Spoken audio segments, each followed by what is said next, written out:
After 1 year, she still thought I was hiding something. I never thought I would have to prove who I was to someone I cared about. Not in the way I did. Not after all the honesty, all the conversations, all the late-night talks where I laid everything out as clearly as I could. Not after I made such a deliberate choice to be open from the beginning. I thought that if I gave someone the truth early, if I showed them the real me without trying to hide behind polished answers or carefully edited stories, then trust would have a chance to grow naturally. But that's not what happened. What happened was slower, quieter, and somehow harder to deal with than a dramatic breakup or a single betrayal. It was the kind of thing that wears you down over time. The kind of thing that makes you question yourself even when you know you haven't done anything wrong. The kind of thing that turns love into a test you didn't agree to take. It started when I met her. Nothing dramatic. No movie scene. No instant fireworks. No moment where the world seemed to stop and everything suddenly made sense. It was just two people talking, getting to know each other, and slowly realizing there might be something real there. Something worth exploring. Something worth being careful with. At first, I liked how easy it felt. We didn't rush. We didn't pretend to be something we weren't. We talked about ordinary things first. The kind of conversations that seem small at the time, but end up revealing a lot about a person. What we like to eat. What kind of music we listened to when we were alone. What we were afraid of. What we wanted from life. What kind of people had hurt us before. What kind of people we hope to become. And from the very beginning, I chose honesty.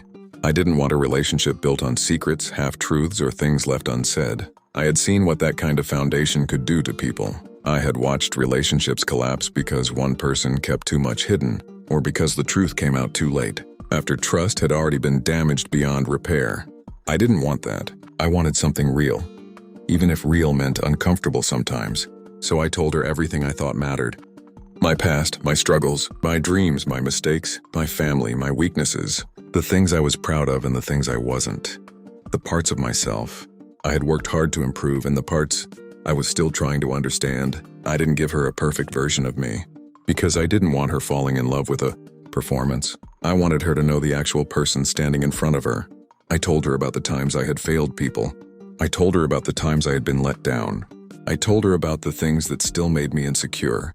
I told her about the habits I was trying to break and the fears I still carried around quietly. I even told her about the things that made me feel embarrassed, because I believed that if someone was going to know me, they should know all of me, not just the parts that sounded good. And for a while it felt good. The first few months were beautiful in the way new love can be beautiful. Not perfect, not effortless, but alive. We talked every day. We laughed at stupid things. We shared stories that made us feel closer. We opened up about our childhoods, our disappointments, our hopes for the future. We learned each other's routines, each other's moods, each other's little quirks. We started to build a rhythm together. It felt like we were creating something solid, something worth protecting, something that could last if we kept showing up for it. And I did show up. I checked on her. I listened when she needed to vent. I remembered the details she mentioned in passing. I asked questions because I cared about the answers. I made time when I was tired. I answered when she was anxious. I tried to be steady, because I knew that consistency matters when trust is still growing. I wanted her to feel safe with me, not uncertain. If she wanted to know something, I explained it. If she needed reassurance, I gave it. If she was upset, I stayed calm. If she was confused, I tried to be patient. I honestly thought I was doing everything right. I thought honesty would be enough. I thought consistency would be enough. I thought if I kept showing her the same version of myself over and over again, eventually she would stop looking for something hidden behind it. But then the doubts started creeping in. At first they were small, easy to dismiss. A question here, a pause there, a look that lingered a little too long. She would ask things like, "Are you sure you're telling me everything?" Or "Is there something you're not saying?" Or "Why do I feel like there's more to this?" The first time she asked, I didn't take it personally. I figured maybe she was just being cautious. Maybe she had been hurt before. Maybe she was trying to protect herself from disappointment. I understood that. Everyone carries something into a relationship. Nobody arrives untouched. So I answered gently, "Yes, I'm telling you everything I think matters. If you want to know something, ask me." I meant it. I wasn't offended. I wasn't defensive. I wasn't trying to hide anything. I just wanted her to know that I was willing to answer whatever she needed to ask. But the questions kept coming, and they didn't feel like questions anymore. They started to feel like accusations wrapped in uncertainty. Like every answer I gave only opened the door to another suspicion. Like the more I explained, the more she believed there must be something worth explaining. That's when the relationship started to change. Not all at once, Not in a way that would have been easy to point to and say, "This is where it went wrong." It happened gradually in the spaces between conversations, in the way I started bracing myself before she spoke, in the way I began to feel nervous when she asked simple things because I knew they might not stay simple for long, in the way I stopped feeling loved and started feeling examined. That's a hard thing to admit, because when you care about someone, you want to believe their questions come from a place of vulnerability, not suspicion. You want to believe they're trying to understand you, not catch you. You want to believe they're reaching for closeness, not evidence, but after a while, I couldn't ignore how it felt.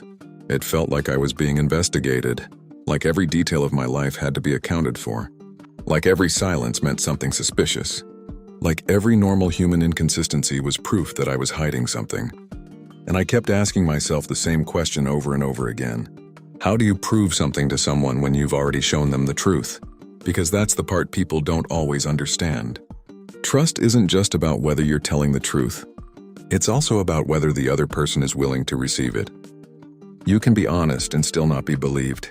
You can be transparent and still be treated like you're withholding something. You can offer your heart in plain sight and still be asked. To prove that it's really there, I tried to understand her side. I really did. Maybe she had been hurt before. Maybe someone had lied to her in the past and made her feel foolish for trusting them. Maybe she had learned to look for danger in places where there wasn't any. Maybe she had been abandoned, cheated on, manipulated, or made to feel like she was always the last to know the truth. If that was the case, then I didn't want to punish her for being cautious. I know what it's like to carry old pain into new spaces. I know what it's like to flinch at things that remind you of what broke you before. I know what it's like to want love and fear it at the same time. So I stayed patient. I kept trying. I kept reassuring her.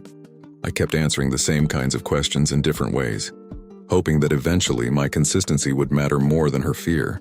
I told myself that healing takes time. I told myself that trust doesn't always arrive quickly.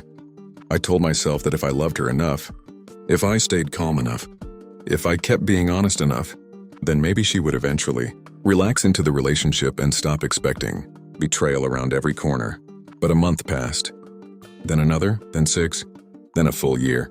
A full year of conversations, a full year of effort, a full year of me trying to be as open as possible. And still, even after all that time, she looked at me like I was hiding something. Type part 2 in the comment section if you want it during our next cooking video.